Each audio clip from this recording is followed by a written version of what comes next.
Mano, tudo bem com você? Estamos aqui para mais uma videoaula sobre os conteúdos do PET 4. Isso mesmo, nós vamos iniciar agora a semana 5, certo? O eixo temático é a literatura brasileira e outras manifestações culturais. E nós vamos falar sobre uma escola literária muito importante para a bagagem de vocês aí que estão no ensino médio, que vão prestar vestibular, que vão fazer o Enem. Então, você sabe que as escolas literárias, elas são muito importantes para o conhecimento literário de vocês, para o enriquecimento dessa bagagem, certo, gente? Então, nós vamos ver o modernismo, parte 1. Na semana 6, nós ainda vamos ver o modernismo, parte 2, ok? Então, essa escola literária é muito importante, porque ela surge a partir de uma ideia de inovação, uma ideia transformadora, a transformação da literatura e da arte no Brasil. É isso mesmo. Então, finalizando aí a escola dos parnasianistas, que é o parnasianismo, que traz uma literatura mais focada numa estrutura tradicional e metrificação, uma metrificação rígida, traz aí uma valorização de formas fixas, né, formas regulares de escrita, trazendo uma rima. As rimas tinham que ser ricas na hora de escrever uma poesia, a metrificação tinha de ser com redondilhas menores e maiores, ou seja, as sílabas tinham de ter as sílabas gramaticais tinham que ser em 7 sílabas ou em 5, que eram as redondilhas, né? Redondilhas menores em 5 sílabas. E cada verso tinha de ter 5 sílabas, que eram as redondilhas menores. As redondilhas maiores, os versos tinham de ter 7 sílabas, então tinha que ser tudo definidinho. Então era uma forma tradicional, fixa de se escrever, né? Então o modernismo chegou assim, olha, vamos acabar com essas formas tradicionais, vamos nos libertar, né? Chega de ficar copiando a literatura da Europa, europeia, vamos fazer algo com cara de Brasil, focada na nossa linguagem, uma linguagem mais simples, mais coloquial, mais abrasileirada, né? Então, chega de copiar. Então, o modernismo veio trazendo essas inovações, uma ideia inovadora de fazer arte, tanto na literatura, quanto na escultura, quanto na pintura. Então, foi um movimento muito marcante para para a história política e social do Brasil, ok? Então vamos iniciar aqui. Olha só, nenhuma escola literária nasce do nada, todas surgem a partir de uma transição. Então, esse período de transição entre o parnasianismo, que trazia essa literatura rígida, né? Entre o finalzinho dessa escola até chegar ao modernismo, houve esse período de transição, aí, período de estudo, de reflexão.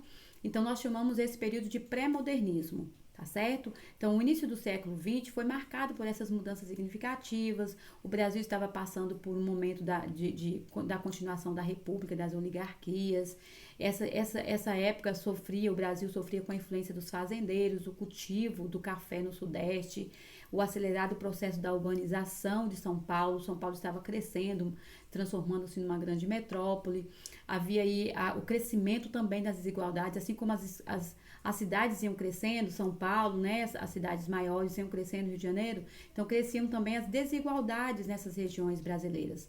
Então, havia também o declínio do engenho da cana-de-açúcar, que fazia sofrer a economia do Nordeste. Então, todas essas mudanças foram contextos históricos para que o modernismo pudesse acontecer, para que algo pudesse vir a libertar o país também, né? Então, todas essas influências, tudo isso influenciava a produção literária, que estava engajada majoritariamente em fazer denúncias sociais, né, sobre desigualdade, as pessoas que não estavam sendo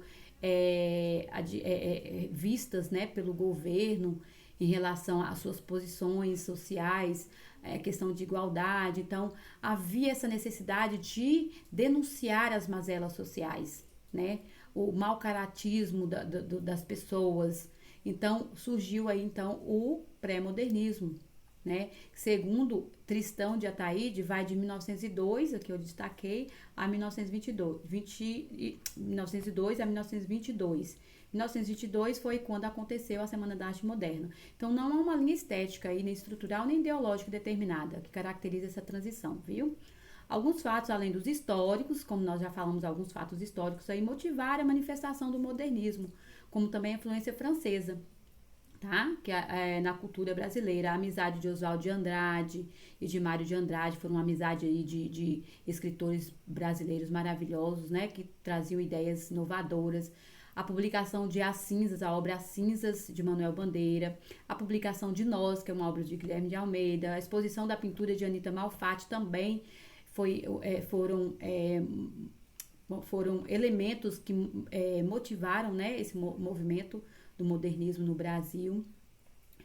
Por meio da publicação da série de artigos também de mestres do passado, feitas por Mário de Andrade, né? Então, entre outros acontecimentos, viu, gente? Então, todos esses episódios suscitaram, fizeram renascer o quê? Um movimento muito importante para o início desse modernismo, que a Semana da Arte Moderna foi um evento muito importante que aconteceu em São Paulo. Um evento realizado entre os dias 13 e 18 de fevereiro de 1922. Então, ano que vem, em fevereiro de 2022, vai se completar 100 anos, um centenário aí, né, desse movimento que aconteceu em São Paulo, no Teatro Municipal, em que cada dia houve uma predominância de um tema. Olha só, gente, para saber mais, Augusto dos Anjos foi um dos escritores considerados pré-modernistas. Então, a gente fala do pré-modernismo, que não é uma escola, é um movimento de transição, tá? O autor era conhecido como Doutor Tristeza devido à sua aparência e principalmente à sua escrita repleta de pessimismo e melancolia. Então, Augusto dos Anjos aí destacou nesse período aí entre parnasianismo e modernismo, que houve o pré-modernismo, ele se destacou com versos íntimos. Augusto dos Anjos, ele traz assim, ó, vês, ninguém assistiu ao formidável enterro de sua última quimera, somente a ingratidão.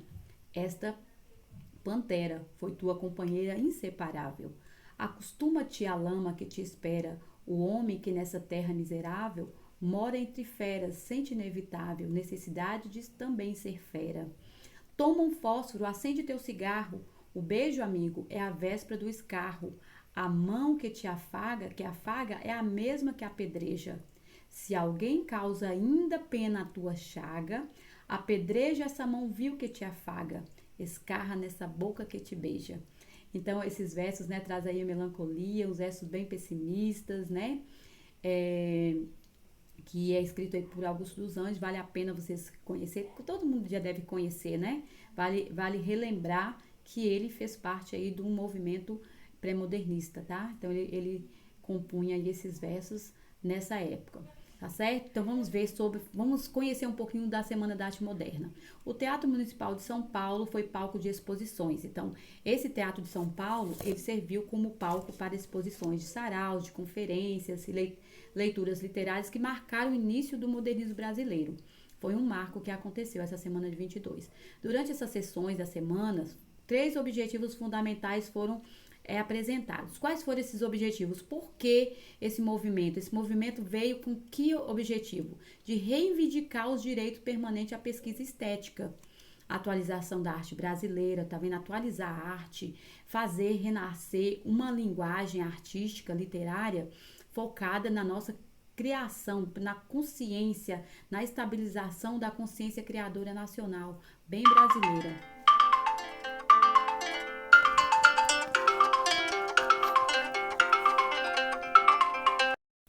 Desculpa aí, gente, o telefone tocou. Então, vamos lá. Então, o objetivo é reivindicar os direitos, né, gente? Criando aí uma atualização da nossa arte bem brasileira. E também foi reagir contra o helenismo de Coelho Neto, contra o purismo de Rui Barbosa, contra o academicismo de uma maneira geral. Então, o evento foi marcado por uma questão de reivindicar os direitos, de reagir contra a arte tradicional, tá? Aquela arte rígida e sofrida. Foi substituir o pieguismo, substituir aquela melancolia, aquele apego às normas, às formas fixas e rígidas, aquela métrica rígida, sentimentos catalogados pela linguagem. Substituir o pieguismo literário de métrica rígida e sentimentos catalogados por uma linguagem coloquial, que é uma linguagem mais livre, O modernismo trouxe, né, uma linguagem libertadora, que valoriza a realidade nacional, que exalta a psique moderna. Então, foi isso, substituir. Então, esses três objetivos aqui são os objetivos da Semana da Arte Moderna. Com as artes, a literatura trouxe é, essas características aí para o modernismo. Para as pessoas entenderem o que eles estavam reivindicando, por que eles estavam reagindo daquela forma. O modernismo, conhecido como geração de 1922, teve algumas correntes literárias. As mais importantes são. Então, nós temos aí três manifestos importantes que o modernismo trouxe na geração de 1922. O Pau-Brasil, gente, conhecido aí, né, com esse nome, através de uma árvore, né, que se destacou muito no período da colonização, que os portugueses ficaram apaixonados pela árvore, pau-brasil. Até hoje nós temos aqui, né, muitas árvores, muitas dessas árvores soltam aquela sementinha vermelha, que os índios fazem suas artes também. As minhas crianças gostam muito também de colher essas sementinhas, elas servem para ornamentar dentro de casa, fazer muitas ornamentações. Então, esse pau-brasil foi um manifesto iniciado por Oswald de Andrade, com o lançamento do manifesto da poesia Pau-Brasil. Então, ele faz o lançamento dessa obra, o manifesto da poesia, e aí cria, então, esse período aí, né, essa corrente. A proposta dessa arte, desse manifesto, era uma arte brasileira de exportação, de raiz nativa e primitiva, por isso o nome Pau-Brasil, né? Os integrantes, entre eles Tarsila do Amaral e Paulo Prado, alinhavam-se com as ideias anarquistas e comunistas. O verde-amarelismo surgiu, essa outra corrente, em 1926, após 2 anos do pau-brasil, que se opunha à estética do pau-brasil. Então, uma arte vinha e fazia ali a sua importância, dava-se a sua importância, aí vinha uma outra ideia e aí partia-se para um outro nome. Então, o verde-amarelismo, né, ligado aí às cores da nossa bandeira, opunha-se à estética do pau-brasil e buscava uma arte nacional, de tom ufanista, com valorização do indígena. Então, esse tom ufanista é a valorização da nossa fauna, né, gente, dos animais, correto? A valorização do índio, né, que os primeiros moradores da terra aqui, do Brasil, então, buscavam, então, o verde-amarelismo, a valorização da fauna, da flora e do indígena, certo? E mantinham ideias direitistas. Depois veio o movimento antropofágico, de 1928, após 2 anos. Então, de 2 em 2 anos surgiu, então, um outro manifesto. O ponto de partida foi a publicação do Manifesto Antropófago. Essa corrente reafirmava valores nacionais. Então, essa aí veio para reafirmar todos esses valores criados através dessas correntes, trazendo aí uma linguagem moderna, com incorporação crítica dos elementos estrangeiros considerados superiores. Então, os elementos internacionais, estrangeiros, eles vinham como se a arte fosse perfeita. Então, esse movimento antropofágico, ele trouxe aí uma ideia de que a nossa linguagem literária também era uma linguagem forte, que ela precisava criar raízes aqui. Então, você sabe aquele quadro Abapuru, né, de Tarsila do Amaral? Ele traz esse movimento aí, dizendo, chega, gente, chega de correr atrás das artes europeias, vamos fazer uma arte totalmente focada no Brasil. E aí tem, né, aquele homem com uma cabecinha pequena, do pé grande, dizendo assim, fazendo uma crítica, né, que as pessoas, os brasileiros, iam longe buscar uma arte lá na Europa e a cabeça era pequenininha, parecia que não sabia pensar. Vamos pensar, os brasileiros precisam pensar. Aí coloca lá um cacto, né, dizendo, trazendo toda uma ideologia do Brasil, uma identidade, que o cacto está muito ligado ao Nordeste. Então, Tarsila do Amaral, ela faz essa crítica aí com aquela obra, com aquela pintura. Então, vamos lá, gente, vocês já viram um pouquinho, querem saber um pouco mais sobre essas correntes, se inteirar aí para o Enem, para os outros vestibulares, vocês querem saber como é que foi esse manifesto lá no Teatro Municipal, inclusive, foi o primeiro sarau acontecido no Brasil, né, e assim, acontecido assim de forma popular.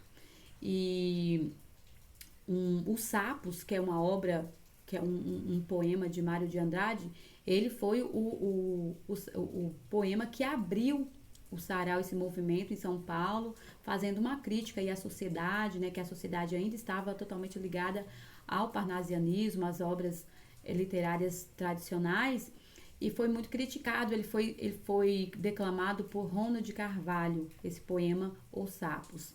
Vale aí conhecer também, volta lá, faz uma pesquisa sobre esse poema de Mário de Andrade, muito interessante vocês saberem o porquê. Então vamos ver as atividades. É bom lembrar também, gente, que esse manifesto, a arte moderna, essa Semana da Arte Moderna, traz um reflexo aí para a história política e social do país, ok? E lembrando que vamos fazer um retrospecto aí que para que veio o modernismo? Veio para fazer uma ruptura com os padrões clássicos tradicionais aí que traziam uma metrificação intensa, uma literatura rígida, tradicional, oriunda de uma estética, gente, rígida, através das métricas fortíssimas ligadas aí às redondilhas, como eu já disse. Então, o modernismo veio, né, trazendo, fazendo uma ruptura, inovando tudo, tá certo? Trazendo liberdade de escrita, de fala para todos nós, de exposição da arte, tá? Sem versos fixos, com 7 sílabas ou 5 sílabas, trazendo versos livres, né? E trazendo uma literatura moderna e contemporânea. O modernismo brasileiro, através de seus autores mais representativos da Semana da Arte Moderna, propôs. Então, a atividade é essa. Vocês vão marcar uma alternativa aí, em que os representantes da Semana da Arte Moderna propõem o apego às normas clássicas, oriundas de neoclassicismo mineiro. Claro que não, né, gente? Se o modernismo veio trazendo aí, fazendo uma ruptura, então como é que vai se apegar às normas clássicas? Não, as normas clássicas estavam sendo deixadas de fora, né?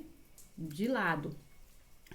A ruptura com as vanguardas europeias, tais como o futurismo e o dadaísmo, também não. Futurismo e dadaísmo são vanguardas europeias, então a ruptura total não, né?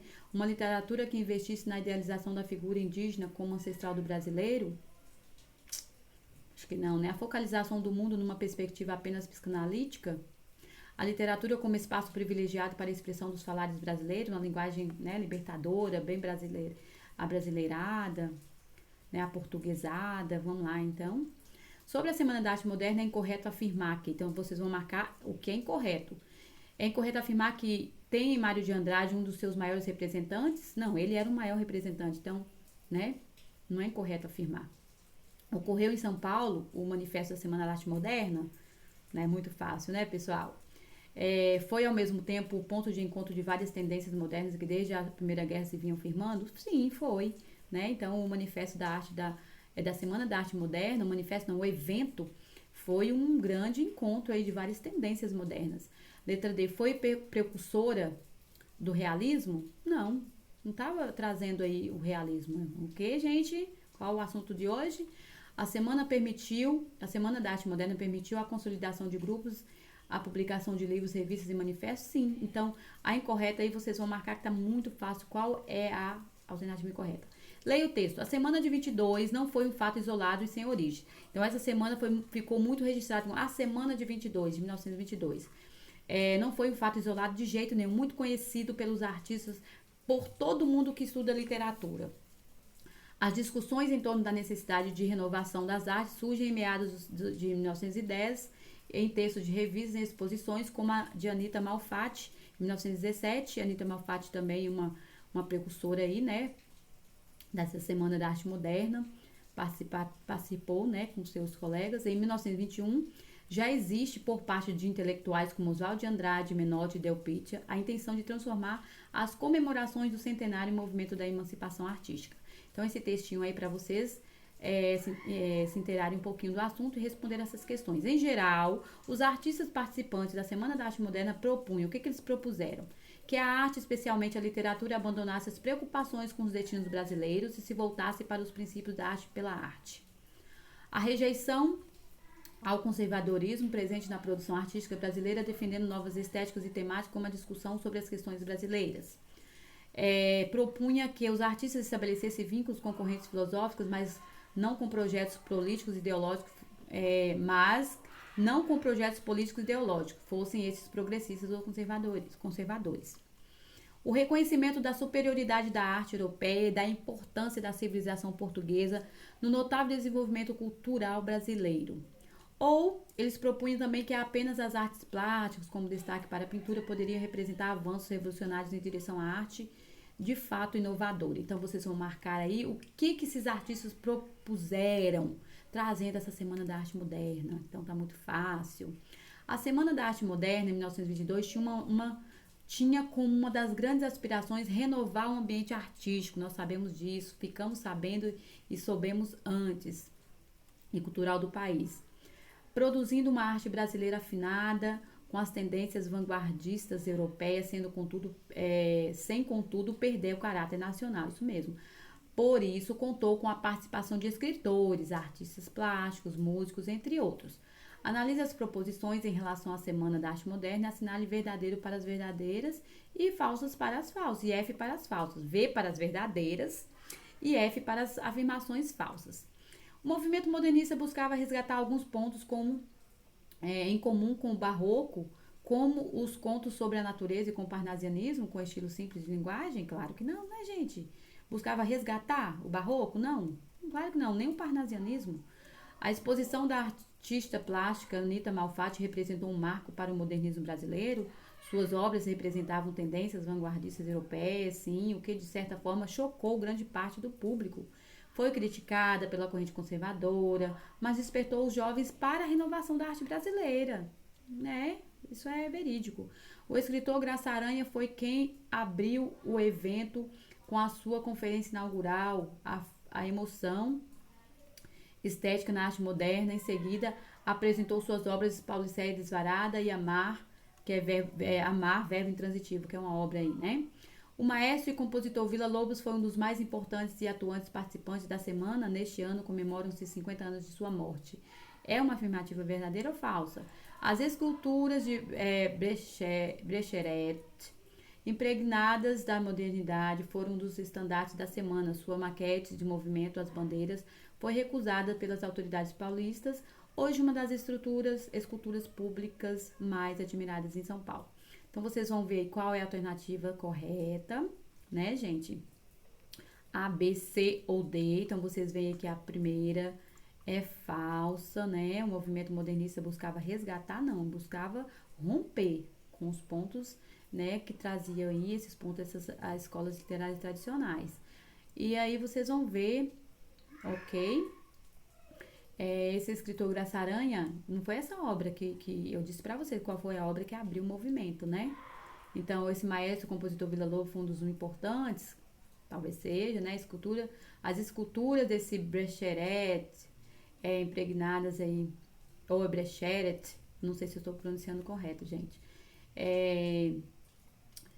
Essas esculturas transformaram-se em maquetes, no movimento das bandeiras. Pode ser, né? Que sim, né, gente? Então, marca aí a alternativa correta. E qualquer dúvida, é só me chamar aí no privado ou no Google Sala de Aula, né? No Google Classroom, que estarei à disposição de vocês. Até a próxima aula e até o próximo vídeo, pessoal.